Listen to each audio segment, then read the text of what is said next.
Glad to have you.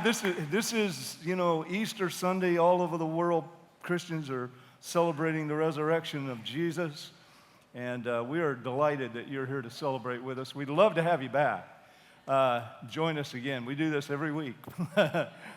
Our church is 39 years old this month. Isn't that amazing? That's next month. And I've had the privilege of preaching at all of our Easter services. 39 of them. 39. Some of you have actually known me that long. But one thing I've never actually told you about myself, before I became a pastor back in 1958, I was Superman. Why would you laugh at that? It's inconceivable that this body could be faster than a speeding bullet, right? But back in 1958, I was 7 years old, and I thought I was Superman. I mean, I dreamed I was Superman. Actually, all the Tucker cousins thought we were. We all were sort of in agreement. We read the comics, and we watched the show, and if Underoos had been around, we'd all had a S, big S on our skinny little chest. But we were a rowdy bunch. I mean, we were dangerous when we got together. We'd all, down in southern Arkansas, we'd all, that was the homestead, and we were in trouble. They didn't supervise kids very well back then. And my cousin, three of my cousins, boys, had a house that had a big tree that went up to the roof, and that was a real big thing for all of us to hang out on the roof, even though we were told countless times not to. But I guess, Cousin Keith, he got a little over-inspired one day, I guess with his friends cheering him on. He launched himself into thin air, trusty cape flapping in the breeze, flew straight into the ground. Thankfully, he only broke an arm and not his neck. But I wasn't there, but I got the news. Poor Keith wasn't Superman. And I got a serious lecture that neither was I. There'd be no jumping off anything from this point forward. The difference between thinking something is true and finding out that it's not can be a huge disappointment. But the difference between thinking rightly that something's true and knowing and experiencing the ultimate reality of that truth can have spectacular consequences. Today we're going to watch that play out in the life of a first century disciple. He goes from thinking Jesus is the Messiah to actually knowing he is. Now, Messiah is the Hebrew word that means anointed one. It's one of the main themes of the Old Testament, that God would send Messiah to deliver the Jewish nation and establish his kingdom throughout the earth. This man was going to come on the scene that was going to be the Messiah that would bring this. In the first century, Israel, the nation of Israel was looking for this person. They were looking for somebody who would lead them to overthrow their Roman oppressors in victorious conquest. They weren't looking for a man preaching love and forgiveness. They wanted a political Messiah, not a spiritual Messiah. Now, I'm sure they would have settled for both, but the king thing was really first and foremost on their minds. And the disciple we're talking about today is Simon Peter, who meets Jesus in Luke chapter 5, verse 4. And his first words, Jesus' first words to Simon were, "Put out into deep water and let down the nets for a catch." Simon answered, "Master, we've worked hard all night and haven't caught anything." Simon, my brother Andrew and I, we're fishermen by trade. We know what we're doing here. There aren't any fish out there. But because you say so, I'll let down the nets. And when they had done so, they caught such a large number of fish, the nets began to break. Verse 9, they were all astonished. I mean, they were so astonished. This is James and John and, Simon's partners here. Verse 11 says they pulled the boats up on shore, just left it all, and followed him. All right, so fast forward 3 years. They've been following. Peter, Andrew, James, and John have all been watching Jesus perform countless miracles, walk on water, feeding a multitude with a couple of fish and a few loaves of bread, and preaching the gospel of the kingdom. So now Peter makes the declaration that he will always follow Jesus. You know, it all stops or no matter what happens, he's all in. It's the Last Supper. And in Matthew 26:31, Jesus says, this very night, you will all of you, will fall away on account of me. For it's written, this is even in the Bible, guys. This is written down. I will strike the shepherd and the sheep of the flock will be scattered. But after I've risen, I will go ahead of you into Galilee. Peter replied, even if all fall away on account of you, I never will. Not me. If I were Jesus, I would say, Peter, which part of all did you not understand? I mean, come on.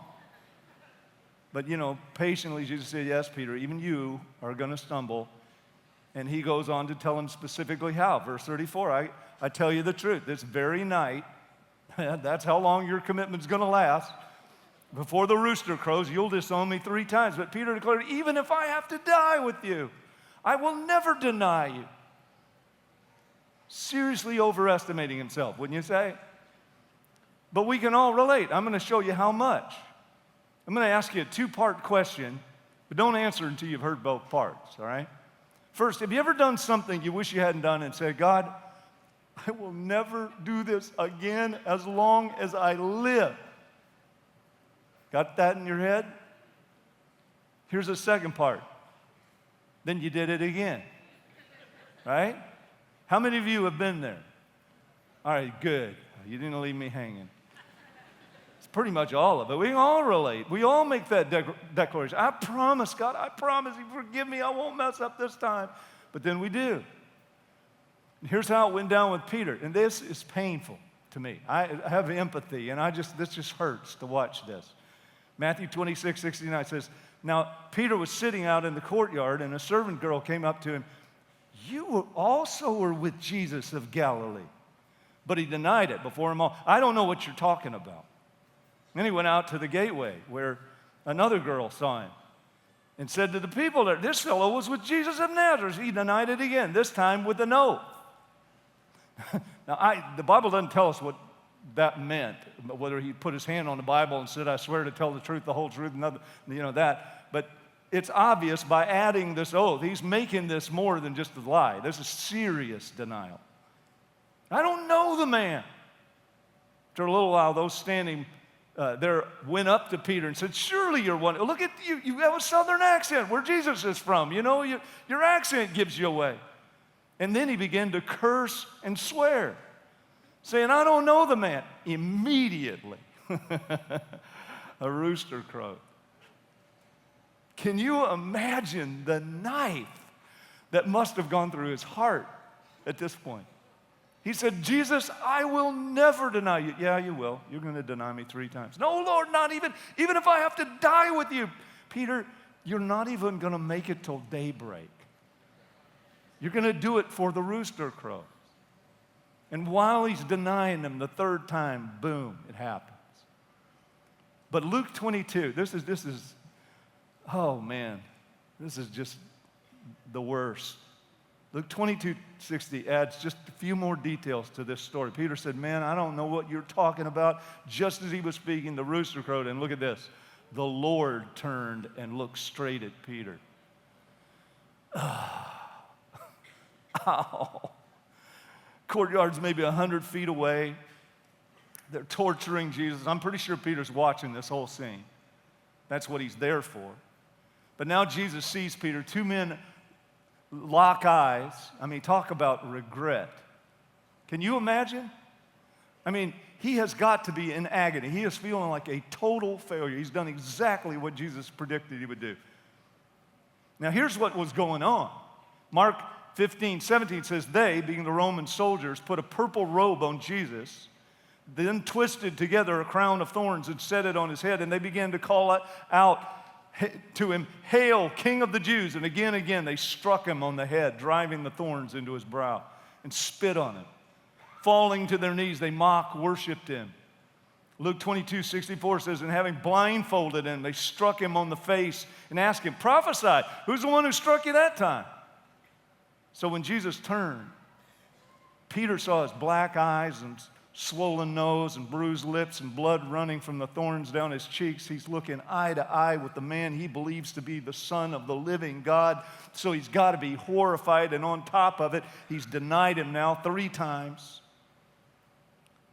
Some of you may think, well, as far as I know, I've never done anything like that. You know, I've never denied Jesus with my words. But did you know we can also deny him with our works? The Apostle Paul is talking about people who say they're Christian in Titus 1:16. He says they profess to know God, but in works they deny him. We all declare, I will never deny you, Lord.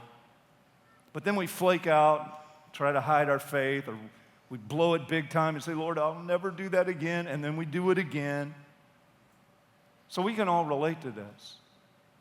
But something amazing happens to Peter that causes him to become one of the strongest voices in the New Testament. The Apostle Paul called him a pillar of the church. What happened was a decision Peter makes after he gets the epiphany, the revelation of who Jesus really is.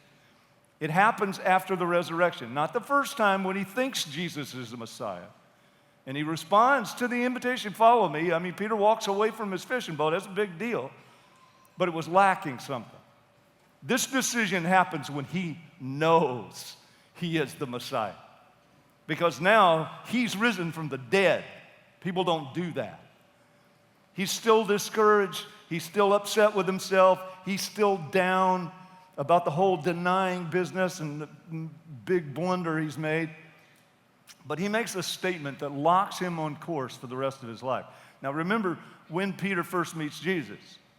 He's fished all night, caught nothing. Jesus says, throw your nets to the other side, and they catch so many fish they can hardly haul them in.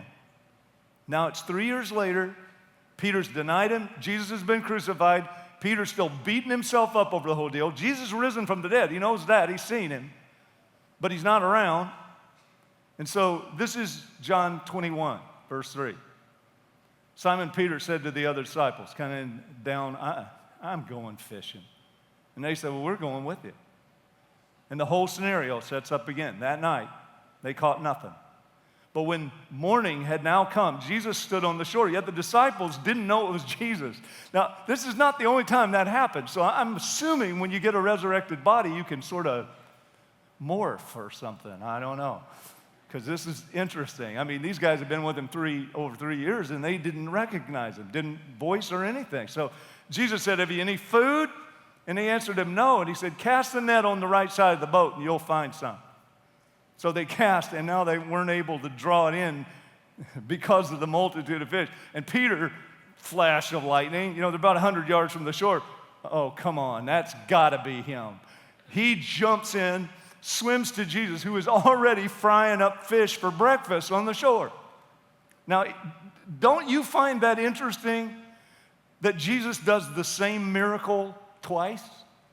And it's based around this guy, Peter. I think it was to say, Peter, yeah, you really messed up, but it's okay. You can begin again. I died for your failures. My resurrection means you can start over every time you fail. Then he said, Peter, do you love me? 3 times he asked that question. How many times did Peter deny him? 3 times. Do you love me? And Peter said again and again, yes, I love you. You know all things. You know I love you. He's in agony. And I don't think Jesus is trying to torture him here either. Here's what I think he's doing. I think he's saying, I know you love me. I just want you to know you love me. You're having doubts. You're feeling so bad about yourself. You're feeling like such a hypocrite right now. You need to know my resurrection takes care of your failures. Peter's thinking, it's all over. How can I possibly be an apostle? I'm going to get replaced after a fail like this. And Jesus is showing the exact opposite. So it begins, his whole discipleship begins with Jesus doing the fish miracle, Luke 5, saying, follow me. And Peter leaves his nets and follows Jesus. And then Peter fails, says, I'm done. I fouled out. At least I can go back to my fishing business.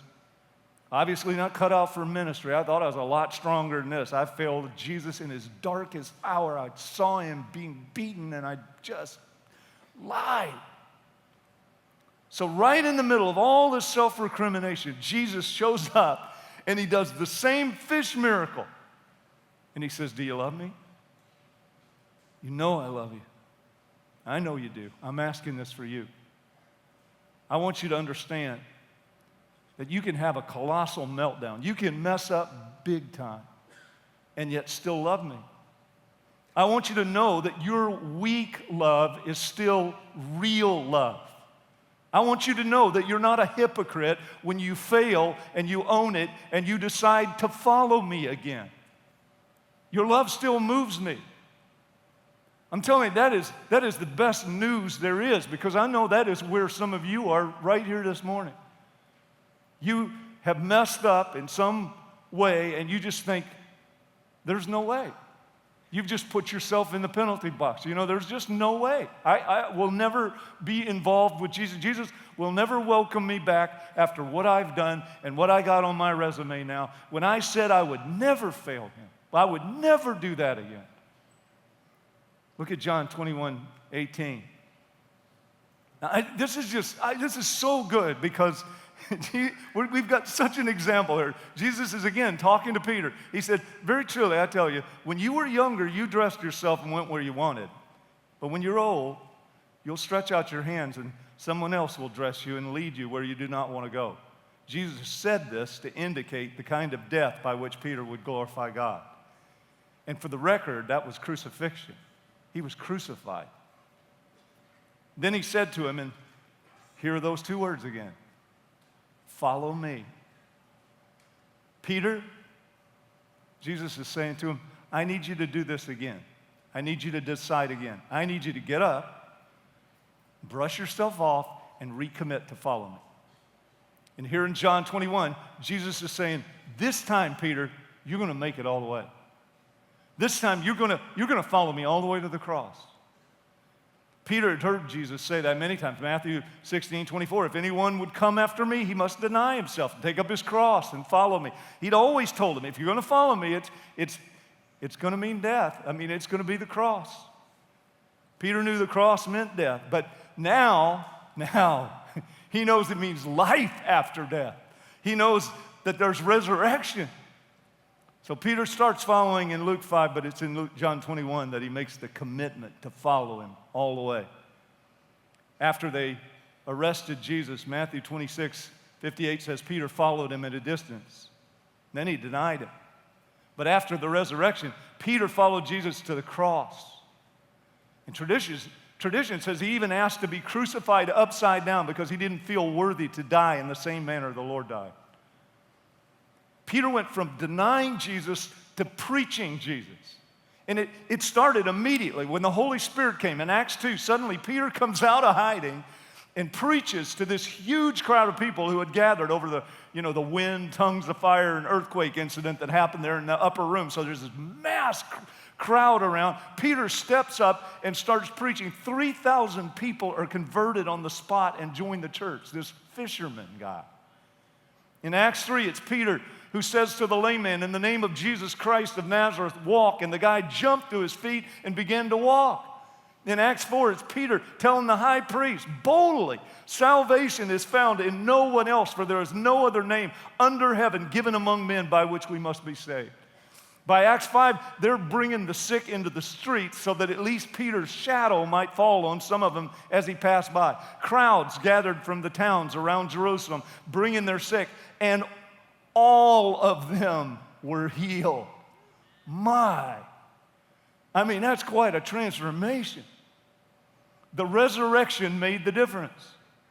Jesus conquered death and the grave, and he did it for us. He broke the chains of sin that held us captive to darkness. Peter got a realization that this is personal, that Jesus died to save him from repeating those same old patterns of failure and sin that marked his early years. He understood now that Jesus' death made it possible for weak people like us to be filled with the Holy Spirit, to walk in supernatural strength that is not our own. The resurrection made the difference. Jesus came the first time as our spiritual Messiah. That's what he did. He broke the chains of sin. He made us victorious, or he made it possible for us to be victorious in this life. But he was very clear on the fact that he's coming back to fulfill the political part. Now that's what's so amazing. He's coming back as a conquering king to rule the entire earth. Here was the difference for Peter. In Luke 5, he thought Jesus was God. But in John 21, he knew he was God. And when Jesus said, "Follow me to the cross," Peter said, "Lord, I'll follow you anywhere because I know I'll live after the cross." I was 4 years old when I first gave my life to God, but I wasn't very secure in the relationship.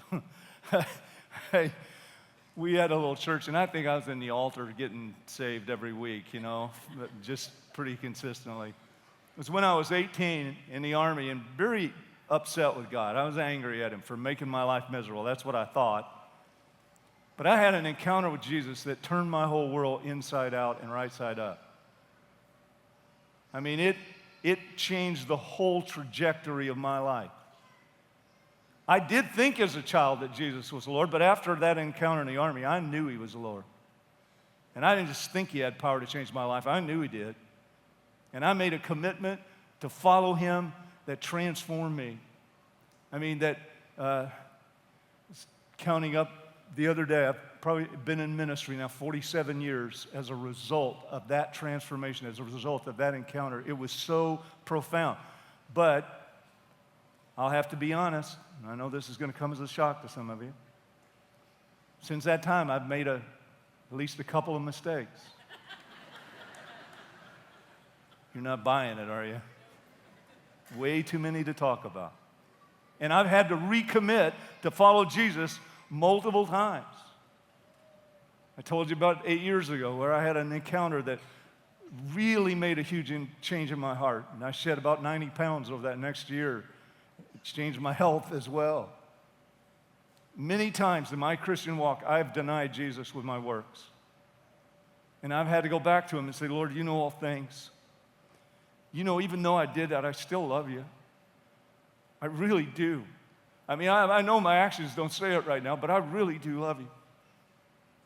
And Jesus has had to say to me what he said to Peter. "Then Ryan, get up, brush yourself off, and follow me." I've made many commitments to follow Jesus over the years. That's what I'm asking you to do today.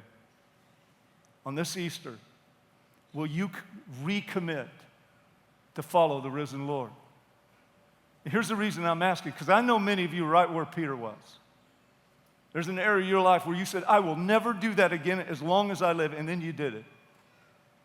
You denied the Lord with your words, maybe your actions. But I think this morning the light's coming on. Right now, you can sense Jesus asking you, "Do you love me?" Then get up from that failure and follow me. Get up from whatever that thing is. The resurrection means you're forgiven. This time, he'll give you the strength to follow through. The question is, will you say yes? Will you follow Jesus?